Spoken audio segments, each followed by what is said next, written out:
આજે આપણે આવી ગયા છીએ મહારાષ્ટ્રમાં. મહારાષ્ટ્રમાં આવેલા ઔરંગાબાદ પાસે આ સિંગડાપુર ગામ આવેલું છે. ત્યાં શનિદેવનું વિશાળ મંદિર છે. આજે આપણે તે જોશું. તમે જે જોઈ રહ્યા છો તે આ મંદિરનું વિશાળ પાર્કિંગ છે. અહીંયા 4 વ્હીલ 2 વ્હીલ બધું પણ રાખવા દે છે. અહીંની ટિકિટ 50 રૂપિયા છે. આપણે તમે જે જોઈ રહ્યા છો તે પાર્કિંગમાં ગાડી આપણે પાર્ક કરી દીધી છે. હવે આપણે શ્રી શનિદેવ મહારાજના દર્શન કરીશું.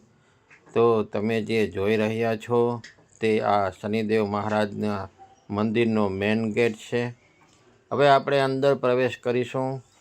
માણસની ઘણી બધી ભીડ છે, શ્રદ્ધાળુ ઘણા બધા આવેલા છે. હવે આપણે આગળ વધતા જશું. જો તમે જે જોઈ રહ્યા છો તે મંદિરનો અંદરનો વ્યૂ છે. અહીંથી ચાલીને આગળ જવાનું છે. અહીંયા 2 લાઈન છે, એક સ્ત્રીની અને એક પુરુષની. એટલે આપણે પુરુષની લાઈનમાં અંદર જઈ રહ્યા છીએ.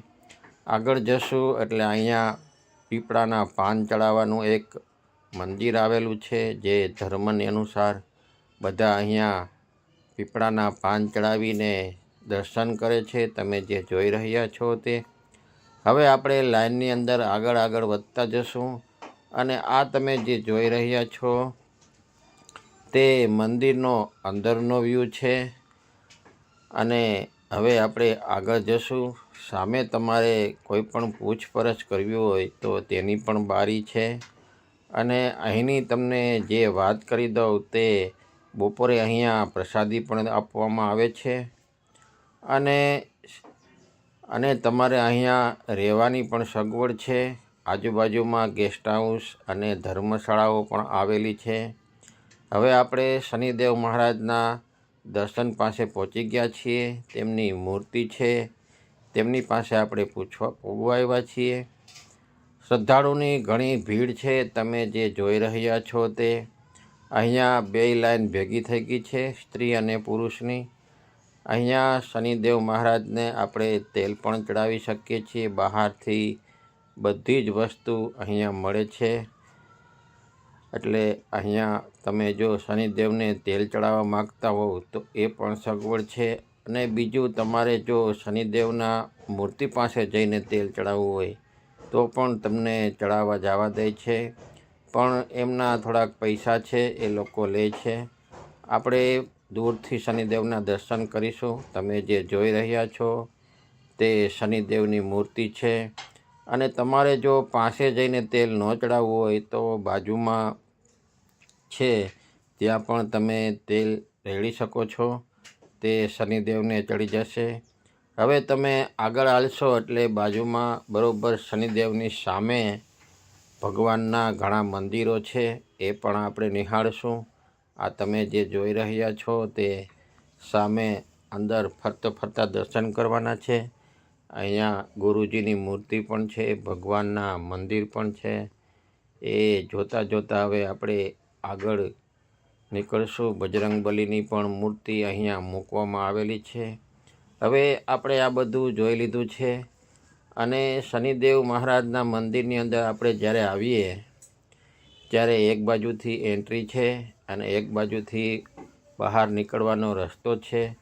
એટલે હવે આપણે શનિદેવનું મંદિર જે ખુલ્લામાં છે તેનો વ્યૂ આપણે જોશું. તમે જોઈ રહ્યા છો તે આ ખુલ્લાની અંદર બહાર મૂર્તિ મૂકવામાં આવેલી છે.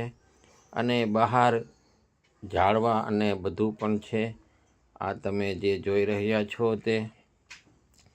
હવે હું તમને બહારના મંદિરનો જે વ્યૂ છે એ પણ તમને બતાવીશ. આ તમે જે જોઈ રહ્યા છો તે મંદિરના બહારનો વ્યૂ છે. હવે આપણે અંદર જ મંદિરની અંદર જ છીએ, પણ આ જે બહારની બધી વસ્તુ છે એ પણ એક વખત નિહાળ્યા જેવી છે. અને સામે જે ગેટ તમને દેખાય છે એની અંદરથી આપણે જવાનું છે અને પછી બહાર નીકળી જવાનું છે. હવે આપણે સામે જશું એટલે અહીંયા નાના લાડુઓ આપવામાં આવે છે પ્રસાદ તરીકે. એમના પણ પૈસા લેવામાં આવે છે. જો તમારે પ્રસાદી લેવી હોય તો અહીંયા પ્રસાદનું કાઉન્ટર છે ત્યાં તમે લઈ શકો છો. ફરી એકવાર શનિદેવના દર્શન કરી લ્યો.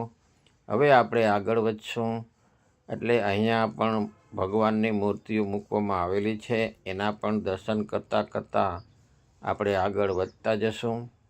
અને આ તમે જે જોઈ રહ્યા છો તે બહાર નીકળવાનો રસ્તો છે.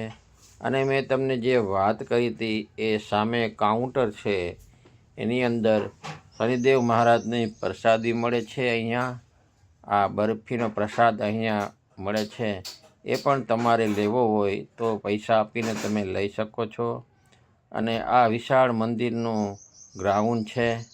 અહીંથી આપણે હવે બહાર નીકળવાનું છે, તમે જે જોઈ રહ્યા છો તે. તો આપણી ચેનલ સારી લાગે તો સબસ્ક્રાઈબ કરવાનું ભૂલતા નહીં. આપણે આવા નવા વિડીયો લઈ ફરી પધારશું. હરેક ધામના જે મોટા મોટા ધામ છે એના પણ વિડીયો બનાવશું. હવે આપણે મંદિરની બહાર નીકળવાનો પ્રયાસ કરીશું. અહીંથી બીજો ગેટ છે તે તમે જોઈ રહ્યા છો. જય શનિદેવ.